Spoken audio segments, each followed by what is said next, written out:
రాజమహేంద్రవరం నగరపాలక సంస్థ కమిషనర్ రాహుల్ మీనా ఈ రోజు తెల్లవారుజామున మెయిన్ రోడ్ పరిసర ప్రాంతాల్లో పారిశుధ్య పనులను ఆకస్మికంగా తనిఖీ చేశారు. వాణిజ్య ప్రాంతాల్లో రాత్రి వేళల్లో శానిటేషన్ పనులు పగడ్బందీగా నిర్వహించాలన్నారు. మాంసం దుకాణాల వద్ద నెట్లు తప్పనిసరిగా వినియోగించాలని యజమానులకు సూచించారు. ప్రతి దుకాణం వద్ద డస్ట్బిన్ తప్పనిసరిగా పెట్టుకోవాలని కమిషనర్ సూచించారు.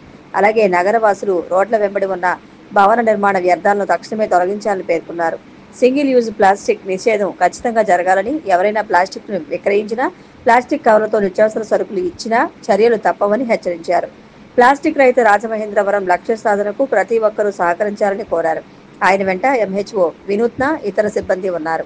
తెలుగు రాష్ట్రాలను మరో తుఫాను భయపెడుతోంది. తుఫాను ప్రభావంతో ఈ నెల 26వ తేదీ నుంచి కోస్తా రాయలసీమల్లో భారీ వర్షాలు కురుస్తాయని వాతావరణ శాఖ అంచనా వేస్తోంది. ఈ తుఫాను పేరును సెన్యార్గా నిర్ధారించారు.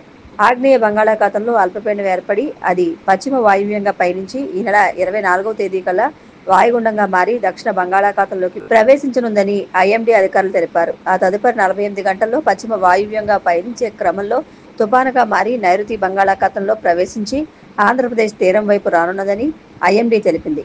తుపాను ప్రభావం వల్ల ఈ నెల 24వ తేదీ నుంచి తమిళనాడులో వర్షాలు ప్రారంభమవుతాయి.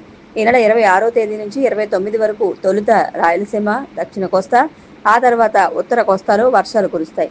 26 నుంచి 29వ తేదీ వరకు పలుచోట్ల భారీ, అక్కడక్కడ అతి భారీ వర్షాలు కురుస్తాయని ఐఎండీ తెలిపింది.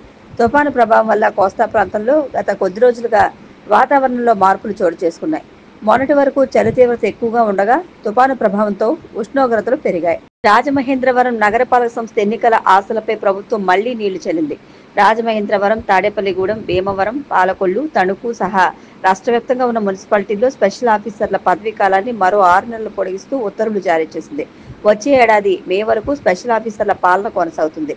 ఈ నేపథ్యంలో రాజమహేంద్రవరం నగరపాలక సంస్థ ఎన్నికల నిర్వహణపై నీలి నీడలు కమ్ముకున్నాయి. ప్రపంచ మత్స్య దినోత్సవం సందర్భంగా రాజమహేంద్రవరం అర్బన్ పరిధిలోని కోటిలింగాలపేట మత్స్య సహకార సంఘం సభ్యులకు PMMSY పథకం కింద మంజూరైన 2.54 లక్షల చెక్కును రాజమహేంద్రవరం సిటీ ఎమ్మెల్యే ఆదిరెడ్డి శ్రీనివాస్ లబ్ధిదారులకు అందజేశారు. ఆదిరెడ్డి నివాసంలో జరిగిన కార్యక్రమంలో 41వ డివిజన్ ఇన్ఛార్జ్ దినేష్ కుమార్, మత్స్యశాఖ అధికారులు తదితరులు పాల్గొన్నారు. రాజానగరం నియోజకవర్గంలోని కోరుకొండ తహసీల్దార్ కార్యాలయం వద్ద ఎమ్మెల్యే బత్తుల బలరామకృష్ణ ప్రజా దర్బార్ నిర్వహించారు. ఈ సందర్భంగా శ్రీరంగపట్నంకు చెందిన కౌలూరి వీరమ్మకు ఇంటి పట్టా మంజూరు చేశారు. గత వైసీపీ పాలనలో 5 ఏళ్ల పాటు తిరిగినా తనకు పట్టా రాలేదని అర్జీ సమర్పించి 24 గంటల్లో పట్టా మంజూరు చేసిన బలరామకృష్ణకు ఆమె కృతజ్ఞతలు తెలియజేశారు.